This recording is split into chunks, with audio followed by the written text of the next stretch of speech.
Karbala serial کی اس قسط میں ہم بات کریں گے حرم امام حسین علیہ السلام کی زیارت، جہاں مذہبی فریضہ اور روحانی فیوز و برکات کا منبع ہے، وہیں بطور ادارہ حرم عوام کے لیے کیا خدمات سر انجام دے رہا ہے، اس کے تحت چلنے والے مختلف منصوبہ جات کی تفصیل کیا ہے، تعلیم، صحت، زراعت اور زائرین کی خدمت کے کیا کیا سلسلے ہیں اور ان کا طریقہ کار کیا ہے، حرم کی توسیع کا کون کون سا منصوبہ جاری ہے اور مستقبل میں حرم میں کس قدر توسیع کی جائے گی، یہ منصوبے کب تک مکمل ہوں گے اور ان کے مکمل ہونے سے حرم کا کل رقبہ کتنا ہو جائے گا۔ اس حوالے سے صدائے سچ ٹی وی سے حرم امام حسین علیہ السلام کے ترجمان جناب افضل شامی کی خصوصی گفتگو۔ مزید تفصیل سے پہلے گزارش ہے کہ ہمارے چینل کو سبسکرائب کریں اور بیل آئیکن بھی دبا دیں۔ حرم امام حسین علیہ السلام کی زیارت نہ صرف روحانی فیوز و برکات کا محور ہے، بلکہ بطور ادارہ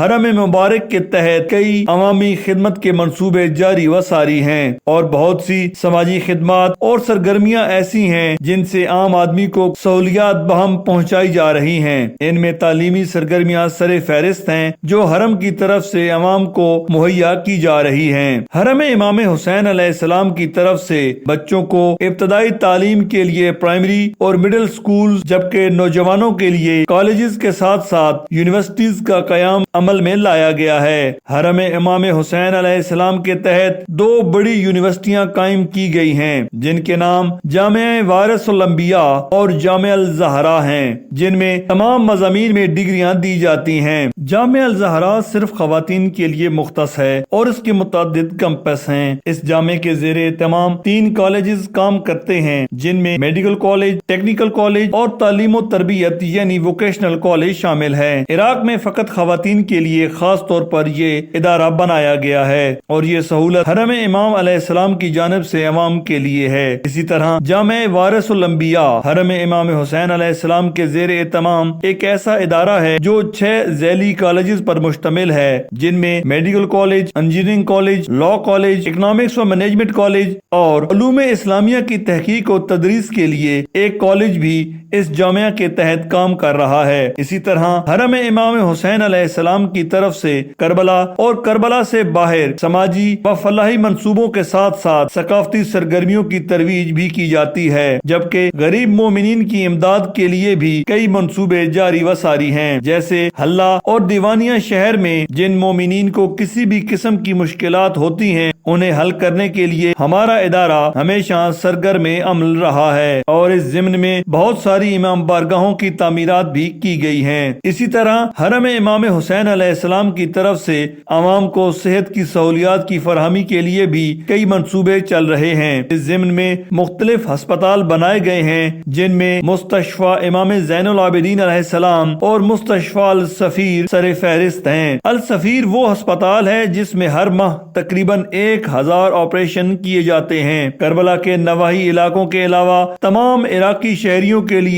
یہ سہولت بالکل مفت ہے۔ اسی طرح مستشفیٰ امام زین العابدین علیہ السلام عالمی سطح کا ایک ایسا ہسپتال ہے جس میں تمام شعبہ جات میں جدید ترین طریقہ علاج کی سہولیات مہیا کی گئی ہیں، مگر اس میں علاج کے اخراجات خود برداشت کرنا پڑتے ہیں۔ اسی طرح پورے عراق میں طبی اور صحت کی سہولیات کے لیے 16 مختلف مرکزی ادارے قائم کیے گئے ہیں جنہوں نے خاص طور پر کورونا وبا کے دوران عراقی عوام اور ملک کی خدمت کے لیے بیش بہا سہولیات بہم پہنچائیں۔ اسی طرح حرم امام حسین علیہ السلام زراعت کے میدان میں بھی سرگرم عمل ہے اور اس کے ذریعے زائرین کی خدمت بھی کی جاتی ہے۔ عمومی طور پر سارا سال اور خاص طور پر جب زیارات کرنے والوں کا رش بہت زیادہ ہو جاتا ہے تو ہم انتظامی امور کے ساتھ ساتھ صحت اور خطبہ عباسیہ کے بھی معاون بن جاتے ہیں تاکہ زائرین کی مشکلات کو کم کر کے ان کو سہولیات فراہم کی جا سکیں اور انہیں مختلف قسم کی سہولیات مفت فراہم کرتے ہیں۔ محرم اور اربعین کے موقع پر جب لاکھوں لوگ زیارت امام حسین علیہ السلام کے لیے آتے ہیں تو بہت ساری سہولیات ایسی ہیں جو حرم امام حسین علیہ السلام کی جانب سے بالکل مفت فراہم کی جاتی ہیں۔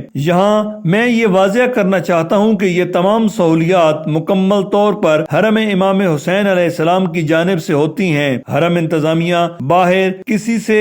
یا کسی دوسرے دوسرے ملک جا کر وہاں سے عطیات وصول نہیں کرتی، اور ہمارا ایسا کوئی نظام نہیں، بلکہ جو خدمت بھی کی جاتی ہے وہ حرم میں موجود رہ کر حرم کے وسائل سے پوری کی جاتی ہے۔ حرم امام حسین علیہ السلام کے ترجمان افضل شامی نے صدائے سچ ٹی وی کو حرم امام حسین علیہ السلام کی توسیع منصوبے کی تفصیلات بتاتے ہوئے کہا کہ حرم کے صحن کا اندرونی رقبہ تقریباً 6000 مربع میٹر ہے، اور یہ رقبہ زائرین کی ہر سال بڑھتی ہوئی تعداد کے پیش نظر تیزی سے کم ہو رہا ہے، جس کی وجہ سے صحن شریف توسیع کا محتاج ہے۔ 2008 میں حرم شریف کی تعمیر اور توسیع کے ایک ادارے کا قیام عمل میں لایا گیا، جس کے تحت حرم کی توسیع کا منصوبہ بنایا گیا اور اس پر کام شروع ہوا، جو تاحال جاری ہے۔ حرم مقدس کی پہلی توسیع جو پائے تکمیل کو پہنچی وہ خود حرم پاک کی اندرونی تعمیر ہے، جس میں حرم پاک کے اندر نئی تعمیرات ہوئیں، جس میں اطراف کی دیواروں کی تعمیر اور اس کے اندر ابتدائی طور پر 3 منزلیں بنائی گئیں، جس میں ہال، کمرے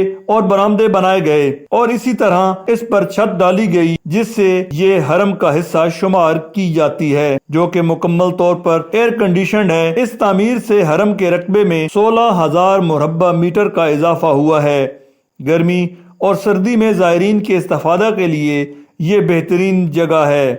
کیونکہ یہ مکمل طور پر ایئر کنڈیشنڈ ہے۔ ادارے کی جانب سے ہی توسیع حرم امام حسین علیہ السلام کے منصوبے کے تحت اطراف کی جگہ کو خریدا جائے گا، جو تقریباً 50,000 مربع میٹر ہے، اور اس منصوبے کا ایک حصہ صحن عقیلہ زینب ہے، جس کا رقبہ 1,65,000 مربع میٹر، اور اس صحن کی بھی مختلف منزلیں ہیں، جس میں بہت بڑی تعداد میں زائرین سما سکیں گے، اور صحن عقیلہ زینب کی تعمیر مکمل ہونے سے بہت بڑی تعداد میں زائرین اپنی عبادت پرسکون انداز میں کر سکیں گے۔ اب ایک ایسا نقشہ ترتیب دیا گیا ہے جسے کربلا شہر کا مرکزی پلان سمجھا جاتا ہے۔ اس سلسلے میں حکومت اور حرم کا آپس میں 2009 میں معاہدہ بھی ہو چکا ہے، جس کی بنا پر پہلا منصوبہ حرم سے متصل صحن عقیلہ زینب سلام اللہ علیہا تکمیل کے آخری مراحل میں ہے۔ 2030 تک ہماری کوشش ہے کہ اس منصوبے کو پائے تکمیل تک پہنچا سکیں۔ ہاں، البتہ اس میں ملکی حالات اور مادی وسائل کا بڑا عمل دخل ہے، اور ہم امید کرتے ہیں کہ یہ اپنے وقت پر مکمل ہوگا۔ ایک اور پلان جو کہ ٹلہ زینبیہ کے بارے میں ہے،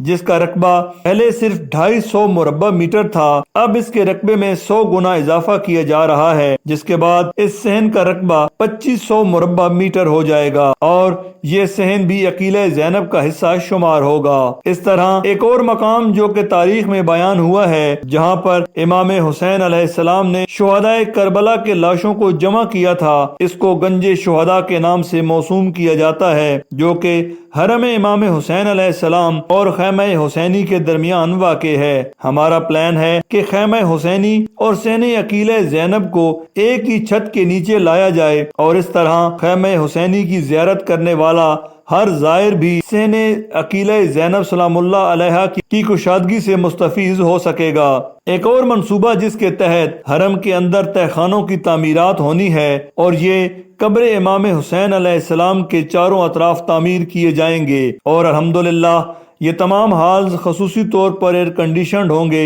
اور ان میں بہت بڑی تعداد میں زائرین پرسکون عبادت کر سکیں گے۔ اسی طرح صحن حبیب ابن مظاہر الاسدی کی تعمیر بھی منصوبے کا حصہ ہے، جس کے لیے کافی زیادہ وسائل بھی جمع کر لیے گئے ہیں۔ انشاءاللہ ان منصوبوں کی تعمیر کے بعد لاکھوں زائرین جو کہ اصل میں امام حسین علیہ السلام کے مہمان ہوتے ہیں، مکمل سکون قلب، یکسوئی اور آسانی سے جہاں حرم امام حسین علیہ السلام کی زیارت سے شرف یاب ہونے کے ساتھ ساتھ اپنی عبادات بھی خشوع و خضوع سے بجا لا سکیں گے، اور مقصد زیارت امام حسین علیہ السلام سے فیض یاب ہو کر روحانی فیوز و برکات سمیٹ سکیں گے۔ اس حوالے سے مزید معلومات اور اس طرح کی ویڈیوز کے لیے دیکھتے رہیے صدائے سچ ٹی وی۔